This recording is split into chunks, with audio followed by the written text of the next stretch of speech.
কবিগুরু রবীন্দ্রনাথ ঠাকুরের সাত সমুদ্র পাড়ে। দেখছো নাকি নীল মেঘে আজ আকাশ অন্ধকার, সাত সমুদ্র ১৩ নদী আজকে হব পার। নাই গোবিন্দ নাই মুকুন্দ, নাইকো হরিশ খোঁড়া, তাই ভাবি যে কাকে আমি করব আমার ঘোড়া। কাগজ ছিঁড়ে এনেছি এই বাবার খাতা থেকে, নৌকো দে না বানিয়ে অমনি দিসমা ছবি এঁকে।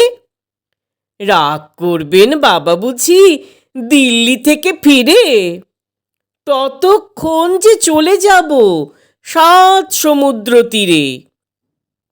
এমনি কি তোর কাজ আছে মা? কাজ তো রোজই থাকে। বাবার চিঠি এক্ষুনি কি দিতেই হবে ডাকে?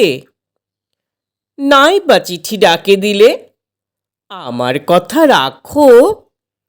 আজকে না হয় বাবার চিঠি মাসি লিখুন না কো। আমার এ যে দরকারি কাজ, বুঝতে পারো নাকি?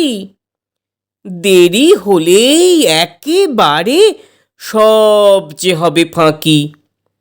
মেঘ কেটে যেই রোদ উঠবে, বৃষ্টি বন্ধ হলে সাত সমুদ্র ১৩ নদী কোথায় যাবে চলে।